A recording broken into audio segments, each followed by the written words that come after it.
बिस्मिल्लाहिर्रहमानिर्रहीम।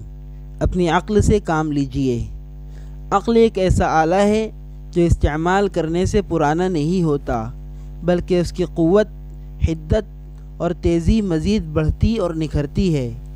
आप जिस कदर सही तरीक़े से अपनी अक्ल इस्तेमाल करेंगे और हकीकत तक पहुँचने के लिए बहस व तहक़ीक़ में उसे थकाएँगे, उसकी तेज़ी, फ़हम व ज़कावत और हिकमत दोचंद होगी।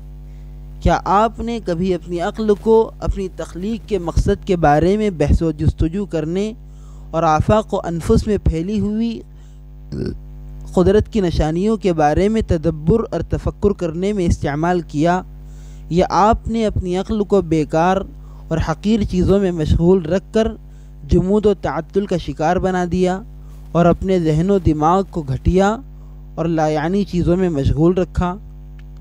क्या आपने अपनी उम्र के बारे में सोचा कि वो कैसी सिमटी चली जा रही है और मौत दिन ब दिन आपके करीब आ रही है और एक एक करके आपके रिश्तेदारों और दोस्तों को दबोच रही है? क्या आपने अक़वाम आलम और दुनिया की सुपर पावर ताकतों के बारे में कभी सोचा कि वो क्यों कर इज़्ज़त व रिफ़अत और तरक्की व तमद्दुन के बामे उरूज तक पहुँचती हैं, फिर ज़िल्लत व पस्ती का शिकार होती और सफ़ह हस्ती से मिट जाती हैं?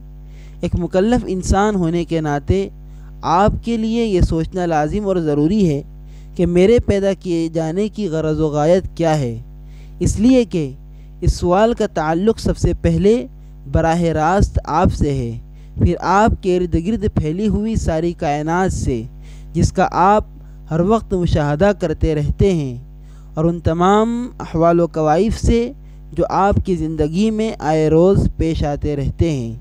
जो इंसान गौर व फ़िक्र से काम नहीं लेता, उसके सामने हक़ाइक़ का इंकिशाफ मरने के बाद होता है, जब वो अपना हिसाब चुकाने के लिए अपने रब के पास खड़ा होता है, मगर तब वक्त जा चुका होता है और मैदान अमल हाथ से निकल चुका होता है। हक़ तआला ने कुरान करीम में इस बात को ज़िक्र फरमाया है कि क़यामत के दिन जब तमाम लोग हकीकत का मुआयना व मुशाहदा कर लेंगे, तब गौर व फ़िक्र करेंगे और सोचेंगे। इरशाद रब्बानी है, वजीअ यौमइज़िन बिजहन्नम यौमइज़िन यतज़क्करुल इंसानु व अन्ना लहु ज़िक्रा यक़ूलु या लैतनी क़द्दमतु लिहयाती। तर्जमा, और उस दिन दोज़ख को लाया जाएगा। उस दिन इंसान सोचेगा और अब सोचने का मौका कहाँ रहा। कहेगा, हाय मैं इस ज़िंदगी के लिए कोई अमल आगे भेज लेता। मुफस्सिर उस्मानी रहमहुल्लाह लिखते हैं, यानी उस वक्त समझेगा कि मैं सख्त गलती और गफलत में था, मगर उस वक्त का समझना किस काम का। सोचने समझने का मौका हाथ से निकल चुका। दारुल अमल में जो काम करना चाहिए था वो दारुल जज़ा में नहीं हो सकता।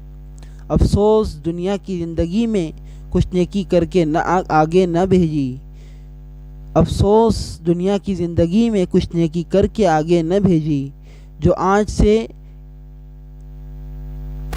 अफसोस दुनिया की ज़िंदगी में कुछ नेकी करके आगे न भेजी जो आज इस ज़िंदगी में काम आती।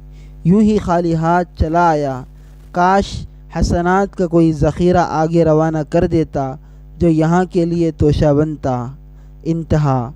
लिहाजा अपनी गायत के बारे में अभी से गौर व फ़िक्र कर लीजिए, गाफिल मत बनिए।